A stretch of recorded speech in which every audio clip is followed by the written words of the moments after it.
И повторно, добар ден од мене со проширениот дел од Дневникот, по видео најавите и рекламите, се разбира.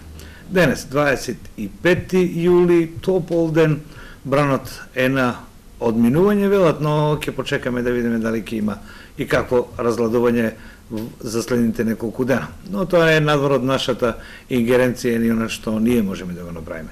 А она што ние го направивме, го презентираме во Дневникот. И првата вест не е радосна, но како што знам често пати да кажам, тоа не е задача. 12-годишно момче се бори за живот откако синоќа паднало од третиот кат во населбата 8 ноември. Извршена му е хируршка интервенција на главата, но се уште се бори за живот. Следете го прилогот. 12-годишно дете се бори за живот на Карил, откако падна од трети кат од зграда во штипската населба 8 ноември. Несреќата се случи вчера вечер околу 22 часот, откако момчето случајно паднало од тресалната која нема заштитна ограда. При падот се здобил со тешки телесни повреди, а по укажаната лекарска помош во штипската болница, поради сериозноста на повредите, веднаш е хоспитализирано на Карил во Скопје. Најдени се повеќе кратни тешки телесни повреди с кршеници на главата, на ребрата и на ногата, и во една тешка состојба и во живото загрозувачка состојба е пратено на клиниката за анестезија, реанимација и интензивно лекување во Скопје. Соседите во шок, потресени, раскажуваат за несреќата што вчера се случи пред нивната зграда. Предпоставуваат дека шестооделенецот, менувајќи канали на телевизорот, се занел и паднал. Го држала и Даленското, вика со него, вика, оно може погледнало е нешто сигурно. Така е паднало надоле. Па он си лееше на земја, пискаше, викаше брза помош дојде, земаа го, однесеа го. Утринава на момчето му извршена хируршка интервенција на главата, но неговата здравствена состојба се уште е живото загрозувачка.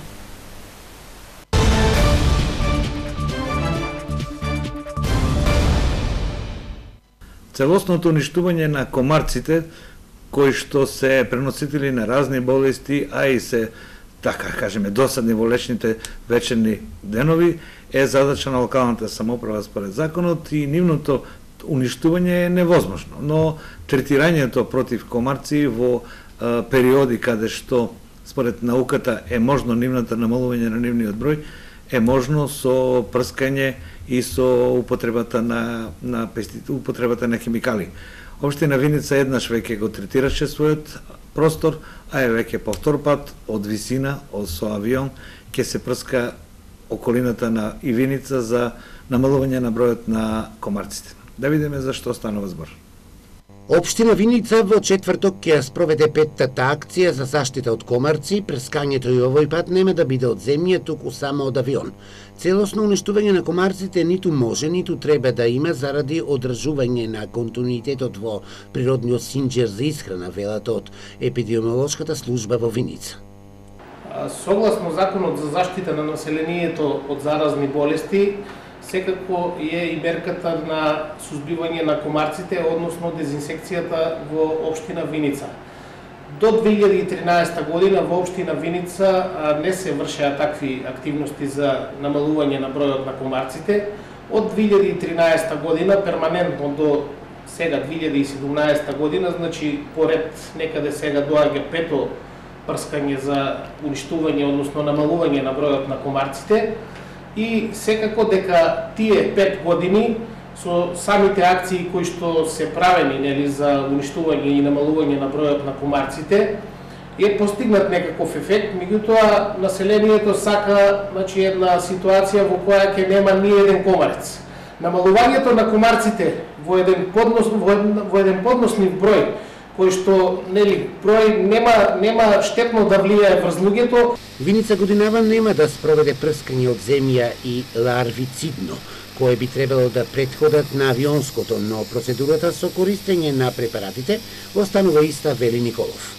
Во нашите стручни елаборати кои што секоја година ги доставуваме до општина Виница, ние наведуваме дека за постигнување на оптимални, односно солидни резултати за намалување на бројот на комарците е потребно да се извршат комбинирани начини на третирање на комарците, односно прскање.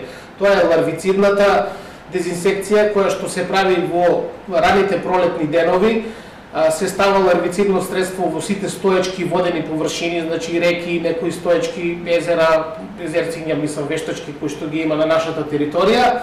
Теристичниот начин на третирање на комарците, тоа е прскање од земја со небулайзери кои што се доста ефикасни и секако на крајот авиопрскањето кое што и оваа година во општина Виница ќе се спроведе на површина од 1000 хектари.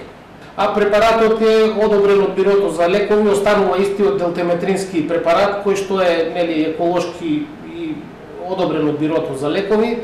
Општината Виница во програмата за заштита од заразни болести има планирано преку 1 милион денари од сопствениот буџет, од кои 880.000 за заштита од комарци, 105.000 денари за општа деератизација и 96.000 денари за контрола на водата за пиење. Од општина Штип јавуваат повторно за продажба на градежни парцели според законот на градежно неизградено земјиште. Еве зашто се работи. Ќе го прочитам прво соопштението, а подосна и изјавата на надлежните. Општина Штип денес уште еднаш упати повик за продажба на градежно земјиште во сопственост на државата.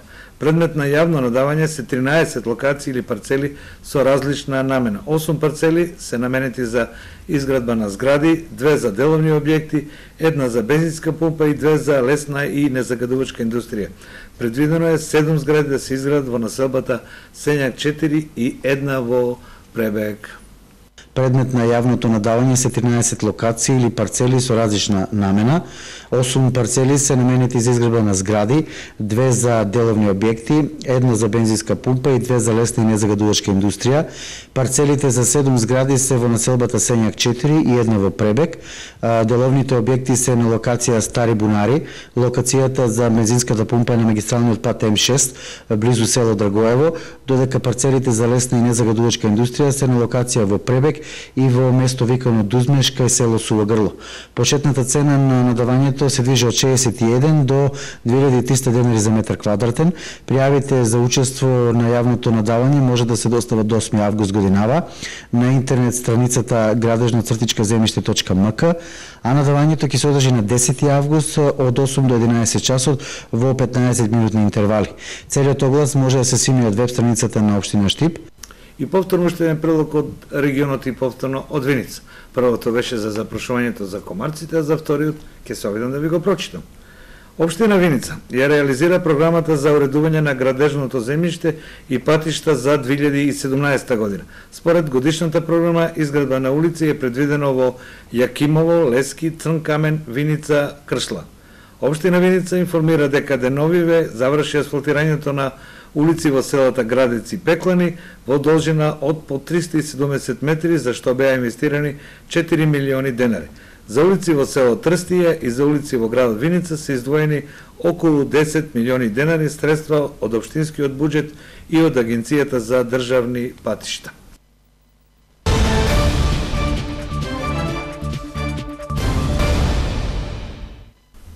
Колку традиционализмот ги обтоварува односите во денешнината, секако во сите области од животот. Но колку се помали заедниците, толку и подолго време се одржува традиционализмот. Традиционализмот во земјоделието е вообичаен каде што и недолго се задржува. Положбата на жената во развиеното граѓанско општество и во земјоделските или руралните средини едноставно не е еднаква. Мојава колешка Јулија Малинова има една интересна историја, еден незин прилог за тоа колку жените во руралните средини, жените земјоделки имаат влијание во своето непосредно живење, посебно во процесот на производство на храна во земјоделието. Проследете го прилогот. Македонската рурална жена има капацитети и можности да носи одлуки во едно земјоделско стопанство, да биде успешен предприемач и да го развива селскиот туризам. Но состојбата на терен е поинаква. Невладиниот сектор прави напори и лобира со проекти за нејзина поголема афирмација кога станува збор за развој на селскиот туризам. Приоритетите се утврдени и жените во источниот дел од земјава може да бидат носители на традиционалните семејни бизниси и да остварат профит.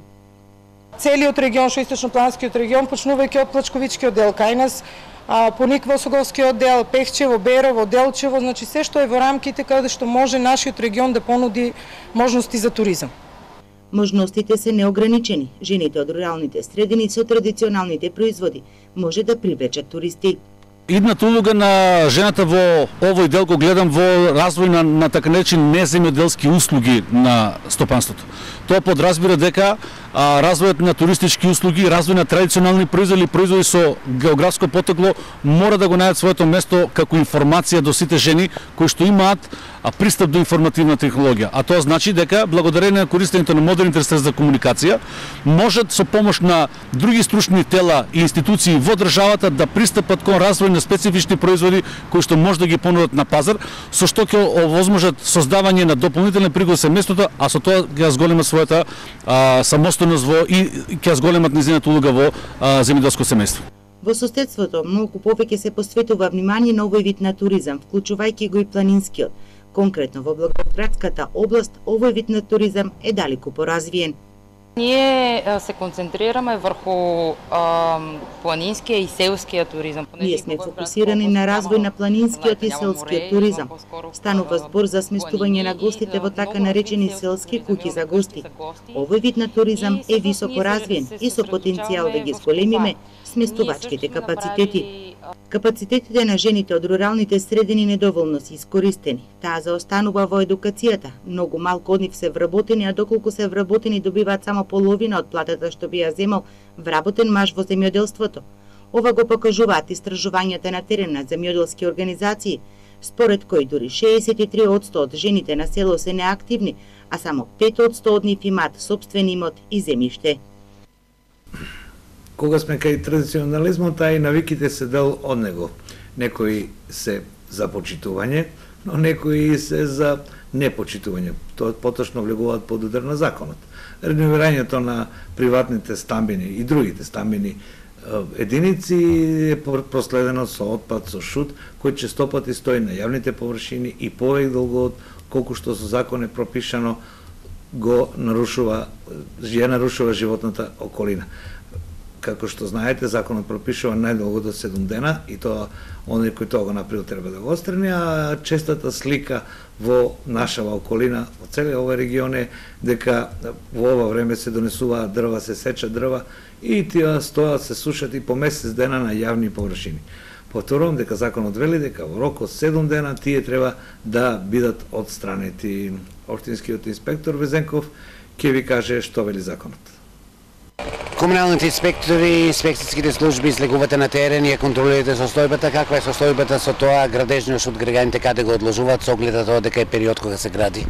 Воеќе е сезона на градење, затоа сите граѓани треба да знаат дека градежниот отпад и шут и секаков вид друг отпад од реновирање и од градба, значи да не го оставаат на јавна површина, односно на самите тротоари, на улиците или до нивните куќи на јавни места, бидејќи согласно законот за јавна чистота, значи не е дозволено и е казниво согласно закон. Излегувате ли на терен, поминувате ли? Излегуваме на терен и секаде, значи каде што ќе бидат детектирани и лоцирани такви места, значи се оди на лице место на увид. На истите им се дава рок за нивно отстранување, доколку не го отстранат во предвидениот рок, следнува поднесување на мандатен платен налог. Стигнуваат и дрва, граѓаните ги оставаат подолг период на јавни површини. Исто така апел упатуваме и до граѓаните кои што имаат огревни дрва, значи да ги стават во своите дворни места, да не ги одлагаат на јавни површини, на тротоари и на улици. Доколку истите ги одлагаат, значи на тие места на јавни површини, имаат рок од 7 дена, значи за нивно сечење и нивно складирање. Доколку не го сторат тоа, значи исто така и тоа е казниво согласно законот за јавна чистота. И како што знаете, секогаш во дневникот на РИС телевизија ви ги прочитуваме најважните вести, кратке содржини или известување. Овој пат имаме едно известување од Министерството за култура на Република Македонија, каде што стои дека Министерот за култура на Република Македонија Роберт Алагјозовски со решение ги промени директорите на две јавни институции од културата во Штип. И тоа во Штипскиот музеј е археологот Мите Штериов, а на местото на Миле Вратеовски, досегашен директор на Центарот за култура Ацо Шопов, за нов ВД директор е назначен режисерот Никола Ристов. Им честитаме на оние кои добиле довербата на министерот и се надеваме дека нивната активност ќе биде во полза на културата и на граѓаните од овој регион, бидејќи и едната и другата институција се од национална класа, од национална вредност.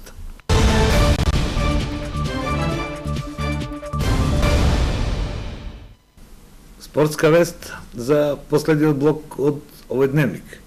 Кадетската репрезентација на Македонија се пласира во 8 финалето на светското првенство во ракомет, што се одржува во Алжир. Во решавачкиот надпревар Македонија славеше против Бразил, а следен противник ќе ни биде домакинот Алжир. Кога беше непотребно, македонските ракометни кадети одигра одважно и храбро и забележа историска победа за пласман во 8 на финале. Македонија имаше предност скоро во текот на целиот меч, освен на 10 минути пред крајот, кога Бразил победа со 22:21. И тоа беше се. Нашите ракометари направија серија од 5:0, за да надпреварот заврши со конечен резултат 28:23 или победа на Македонија. Со ова Шпанија е прва во групата С, Македонија е втора, Тунис е трети, а Русија е на четвртото место. Селекциите на Бразил и на Буркина Фасо ќе разигруваат за пласман од 17-то до 24-то место. Противник на Македонија во 8 на финалето ќе биде селекцијата на домакинот Алжир. Тие го освоија третото место во групата Д, во која Хрватска беше прва, Исланд беше втор, а Аргентина го освои четвртото место. Еве ги комплетните 8 на финални двојки. Франција, Фарски острови, Алжир, Македонија, Данска, Норвешка, Хрватска, Русија, Германија, Шведска, Тунис, Исланд, Унгарија, Словенија и Шпанија, Аргентина. Сите 8 на финални надпревари ќе се одиграат утре среда, 26 јули. Тоа беше се за денес. Врел 25 јули. За дневникот 17 се разбира. Останете со нашата програма, се гледаме повторно во 20 часот. Довидување до тогаш.